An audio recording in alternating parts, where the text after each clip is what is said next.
Whirlpool of India. Specially India के अंदर home appliance की बात करें तो व्हर्लपूल ऑफ इंडिया एक लीडिंग कंपनी के हिसाब से जाना जाता है। और रिसेंटली आए हुए खबर के अनुसार एक्सपर्ट की माने तो यहाँ पे 12 to 14% ग्रोथ आप एक्सपेक्ट कर सकते हैं आगे आने वाले 10 साल के अंदर व्हर्लपूल ऑफ इंडिया के अंदर। उसी के साथ मोतीलाल ओसवाल का ये भी कहना है कि 2021 से लेकर 2024 तक रेवेन्यू के अंदर 16% ग्रोथ आप देख पाएंगे। इवन प्रॉफिट आफ्टर टैक्स की बात करें तो वहां पे 28% का ग्रोथ भी आप देख सकते हैं। रिसेंटली व्हर्लपूल ऑफ इंडिया के शेयर के अंदर आपने देखे होंगे कि लगातार गिरावट आपको दिखाई देगा। इसके पीछे का मेन रीजन आपको जरूर पता होगा, क्योंकि मेक्सिको के अंदर टैक्स की चोरी रिलेटेड कंपनी के ऊपर एक केस अभी भी चल रहा है। हालांकि शेयर प्राइस के ऊपर इसका इफेक्ट आपको देखने को मिला है, लेकिन आपको बता दूं कि व्हर्लपूल ऑफ इंडिया के अंदर इंटरनली कोई भी इफेक्ट कंपनी के ऊपर दिखाई नहीं दे रहा है। तो आज इस वीडियो के अंदर हम लोग देखेंगे कि व्हर्लपूल ऑफ इंडिया को एनालाइज करने की कोशिश करेंगे और देखेंगे कि फ्यूचर ग्रोथ कैसे नजर आता हुआ दिखाई दे रहा है व्हर्लपूल ऑफ इंडिया के अंदर, क्योंकि कंपनी का जो शेयर है वो बहुत नीचे ऑलरेडी गिर चुका है। तो चलिए शुरू करते हैं। हाल ही में व्हर्लपूल ऑफ इंडिया के ऊपर एक टारगेट दिया गया है, जो टारगेट है 2900 रुपीज का। तो करीब करीब 53% का अपसाइड आप यहाँ पे देख पा रहे हैं व्हर्लपूल ऑफ इंडिया के ऊपर आगे आने वाले 1 साल के अंदर। तो एक बहुत बड़ा टारगेट दिया गया है मोतीलाल ओसवाल के द्वारा। तो इसका क्या क्या पॉइंट यहाँ पे दिया है वो भी जान लेते हैं। तो जैसे कि आप यहाँ पे देख पा रहे हैं कि मोतीलाल ओसवाल के अनुसार यहाँ पे 2021 में जैसे कि व्हर्लपूल ऑफ इंडिया ने 59 बिलियन रुपीज का यहाँ पे सेल किया है, और ऐसा अंदाजा लगाया जा रहा है कि 2022 आते आते ये जो सेल फिगर है ये 65 बिलियन रुपीस हो सकता है, और 2023 आते आते ये 81 बिलियन रुपीस तक भी पहुंच सकता है। तो करीब करीब 8100 करोड़ तक पहुंच सकता है आगे आने वाले 2 साल के अंदर। उसी के साथ आप नेट प्रॉफिट भी देखेंगे यहाँ पे, वहां पे भी एक अच्छा खासा ग्रोथ आप देख पाएंगे, ऐसा मोतीलाल ओसवाल का कहना है व्हर्लपूल ऑफ इंडिया को लेके। उसी के साथ आप ROE एंड ROCE को भी देखेंगे तो वहां पे भी एक अच्छा खासा ग्रोथ आप देख पा रहे हैं दोनों के अंदर। कंपनी के अंदर प्रोमोटर्स होल्डिंग को आप देखेंगे तो 75% का होल्डिंग कंपनी ने यहाँ पे स्टेबल रखा है, और DIS के द्वारा 11.2%, FIS के द्वारा 3.5% होल्डिंग आपको देखने को मिलेगा। अभी बीते हुए 1 साल के अंदर व्हर्लपूल ऑफ इंडिया के अंदर रिटर्न की बात करें तो ये नेगेटिव आपको दिखेगा।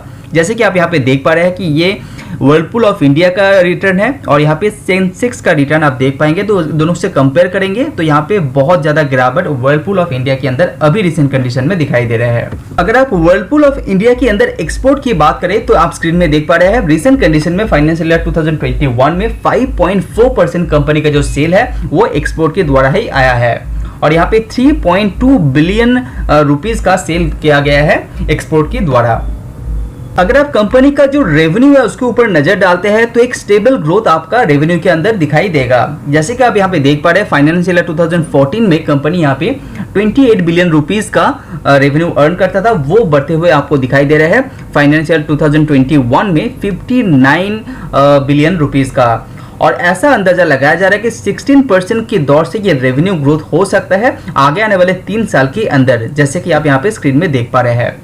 जब बात करें कंपनी का रेवेन्यू ब्रेकआउट का तो 60% जो रेवेन्यू कंपनी अर्न करते हैं वो करते हैं रेफ्रिजरेटर के अंदर, और 22% अर्न करते हैं वॉशिंग मशीन के अंदर, और एयर कंडीशन के सेगमेंट के अंदर 6% का रेवेन्यू कंपनी यहाँ पे अर्न करते हैं, और अदर अप्लायंसेस जैसे कि किचन अप्लायंसेस के अंदर 12% का रेवेन्यू कंपनी यहाँ पे से भी कमाते हैं।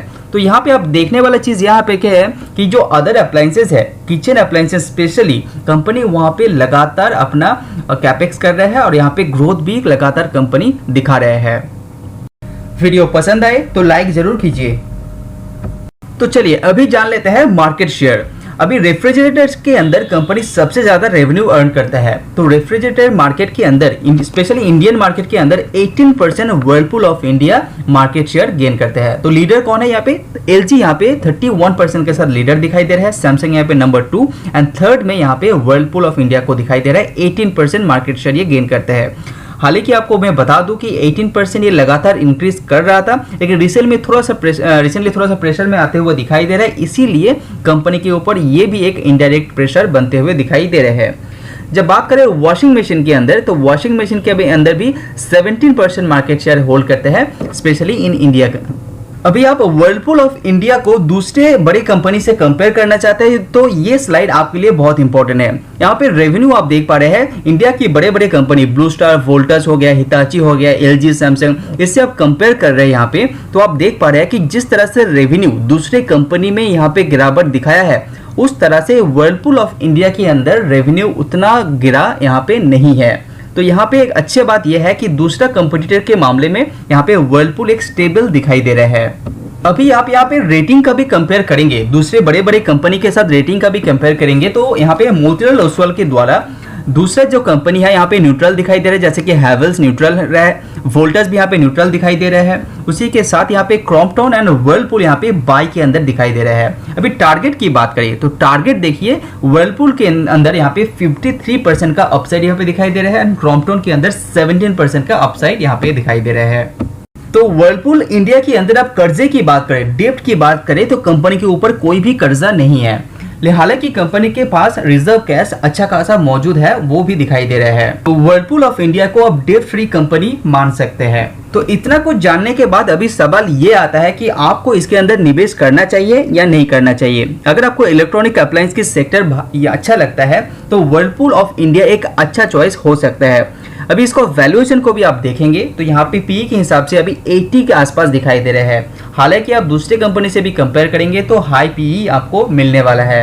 अभी कंपनी यहाँ पे डेट फ्री दिखाई दे रहा है, तो रिसेंट कंडीशन में अच्छा खासा कंपनी यहाँ पे गिर चुके हैं, तो अब अच्छा निवेश करने का सिचुएशन अभी कंपनी के अंदर दिखाई दे रहा है। क्योंकि जिस तरह से कंपनी का आप रिसर्च करेंगे तो आपको पता चलेगा कि किस तरह से कंपनी यहाँ पे लगातार अपना पोर्टफोलियो को इंक्रीज कर रहा है। होम अप्लायंसेस सेक्टर के अंदर स्पेशली कंपनी बहुत सारा पोर्टफोलियो ऐड किया है, बहुत सारा प्रोडक्ट ऐड किया है और उसके अंदर कंपनी कैपेक्स भी कर रहे हैं और बहुत सारा नया छोटा छोटा कंपनी को कंपनी एक्वायर भी कर रहे हैं। इसी के चलते कंपनी का रेवेन्यू के अंदर एक तेजी दिखाई दे रहा है और आगे आने वाले कुछ सालों के अंदर भी रेवेन्यू के अंदर तेजी as well as profit after tax के अंदर तेजी आपको दिखाई देगा। तो लो पीई मिलना बहुत मुश्किल है, लेकिन आप स्टैगर्ड वेट में जब भी ये शेयर गिरता है तो आप इसके अंदर निवेश कर सकते हैं, क्योंकि ये एक अच्छा साबित हो सकता है आपका पोर्टफोलियो के लिए। तो आज वीडियो में इतना ही, सी यू ऑन नेक्स्ट वीडियो। अगर आपको मेरा वीडियो पसंद आ रहा है तो लाइक एंड सब्सक्राइब कीजिए।